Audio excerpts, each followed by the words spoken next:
All right. Oh, just take a few pictures. That wasn't in the original version that you gave me. Oh my God, that's so scary. And Diana, you're my hero. All right. Have you noticed the spring in my step, the blush on my cheeks, the joy in my eyes? Why, yes. I'm happier than I've ever been because I've recently got engaged. In my life, that is, yes. Previously, I was just busy. I've always been a super organized person, making lists, grouping errands, and penciling in cool events long before social media, smartphones, or even the internet. My mind operated in hyperdrive. I always had something creative to do. As soon as I figured it out, I'd make it happen, no matter how half-assed the results. Because better half-ass than full-ass, and smart-ass is better than dumbass. When I was in college, I walked into a bookstore, and the vast collection of interesting books I couldn't possibly read in my lifetime nearly overwhelmed me. Growing up, I'd heard some variation of the mantra, books before boys, which fit perfectly with my nerdy self. What I didn't know at the time was that unless I prioritized finding a boyfriend, husband, whatever, I would not just suddenly find someone. If you believe that love just happens when you're not looking for it, then you've never met me. Love only happened to me when I pounced on it. It's my personality. I had to learn how to be more thoughtful of others, a better listener, and within the past few years, empathetic. I realized in my 20s that I was far too self-absorbed to be tied down to some pre-subscribed role I thought most heterosexual men wanted from a woman. A combination baby-making and domestic labor machine. Don't get me wrong. I'm a very diligent and dependable worker, but that's not the kind of labor I want to do. And in this century, the 21st, one wouldn't think possessing a female set of genitalia and being heterosexual would still confine a woman to that ancient combo role. Every time I shared my exciting life schedule with a man, he'd react as if it had to change, not realizing my scheduled activities reflected my identity. To be fair, one has to schedule time with a significant other, but that's something I've always battled with, even as a teenager. When I first started dating, most guys couldn't keep my attention, which is best held by intellectual pursuits, combined with my creativity. The best person to entertain me is myself. Not some man who comes along equipped with his own desires, priorities, and baggage. Nothing makes me happier than spending a lot of time with myself, doing whatever the hell captures my attention. Usually in the form of writing, researching, creating art, and participating in other creative expressions. How to best share that with another person? I used to think I'd find the guy who wanted to do all the things I wanted to do. Then I learned, one, that was what girlfriends were for. And two, what I really wanted was a weekend boyfriend, which does not include married men or men who are in a committed relationship but have an understanding with their woman. I am not an understanding woman, and I don't share men. It's not merely due to jealousy, but I'm also a borderline germaphobe. Relax. You don't have to tell me how unrealistic I am. I began to feel like a relationship pariah in my 30s, partially due to the fact that I was living in different developing countries where people married, reproduced, and died young. Okay, so maybe they weren't all married. But when I was 38, living in Honduras, I was the same age as the average Honduran grandmother. I swear to you, I didn't look like someone's grandma. Having reliable access to food, safety, and recreational exercise slows down the aging process. Yet, I wasn't going through the domestic drama of a relationship and/or child rearing. How wonderful to return to the States and discover older adults living by themselves with no interest in getting married, regardless of whether or not they had reproduced. One of the most beautiful things about being halfway to 90 is that very few fools utter that I can still have children if I want. As meticulously as I plan things in my life, I'm quite sure I would have birthed someone long before now had I wanted to. And for the record, no, I don't want to adopt children. It's child-free for me. My art performances and my math and science students who I've taught over the years are the fruits of my labor.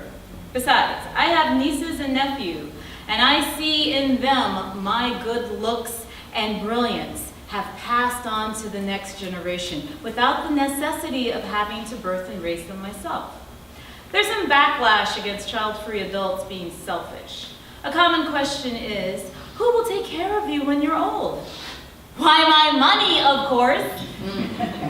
More importantly, when I'm old, I'll reflect on how wise I was the day I decided to bravely, selfishly love myself. I was about to say, as Jeb Bush says, please clap. All right, my one and only Republican joke. All right. The man who always brings sunshine into our life. That's why he always dresses in yellow. Please welcome Thom, the world poet. Flesh, we are more than flesh. On St. Valentine's Day 2016, we are fully present, we are fully prescient. And every cell, every chakra is shining, every cell within us activate, every positive possibility aligned with ears, with past, with powerful panaceas. Trigger warnings, optimism, empowered means resistance is overcome, diversity is encouraged, process over outcome, beginning within, radiating outwards. Circles, spirals, Mandelbrots, organic evolving, expanding within this closed system, walled world. Kinetic, connected, dynamic, no stasis, no status quo, building upon effective models, examples, thinking laterally, mind maps, modes of making agreements, do not have to reinvent the emotional wheel. Releasing old data terms now redundant. Terror, revolution, error, evolution, seek that energetic seed within core ideals.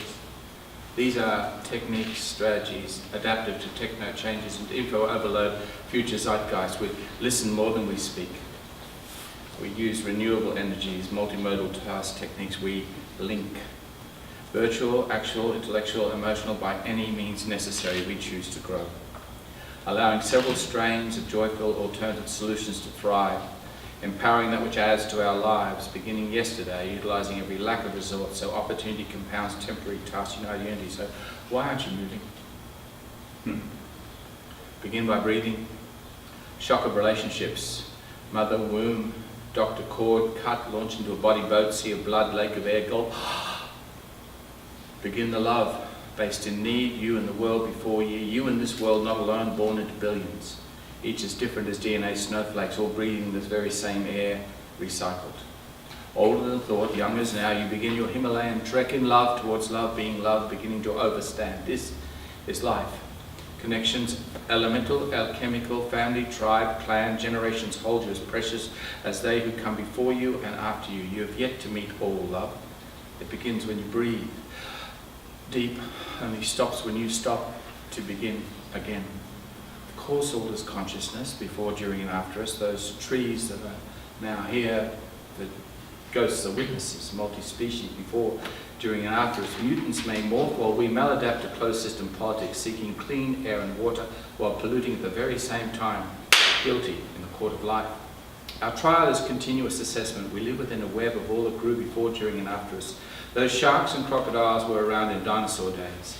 Some reptilians dare not evolve. We complain of snake bite and slaughter. Dolphins simultaneously eat meat. That's the body of another.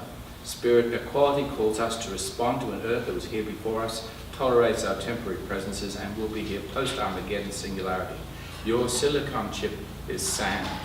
Even radiated, burned, bashed, and beaten, this is still a beautiful land. Spirit worlds, we know we are the dust of stars.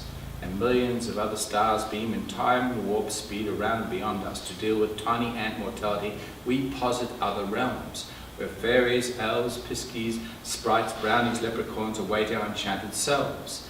Thin-rail words are often torn beliefs when spirit voices speak false and magicians' tricks replaced our trust and hope. Sir Arthur Conan Doyle of Sherlock Holmes fame believed in fairies and was duped. Houdini practiced spiritualism, then spent his later life debunking frauds. Remember Eustace Uri Geller bending all those spoons? Magicians' card tricks and disappearing pigeons, sword and half accomplices. Belief, like love, is an investment, like prayer and meditation. There are so many false gods, tricksters and frauds. There is also the truth of all other worlds and our occasional glimpse therein, before, during our times of origin and extinction, and many other million star moments in between. Responding in love, responding to loss and the hole that is left, responding to love and your continuance, responding to life, yeah, we have a romance. Responding to continuance, we know the alternative.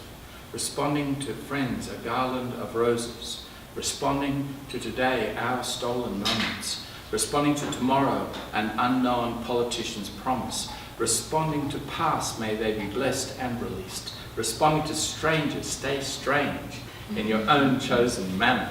Responding to acquaintances, thank you for contingent associations. Responding to all, each and everyone here this afternoon, continue on as if this weren't your last line.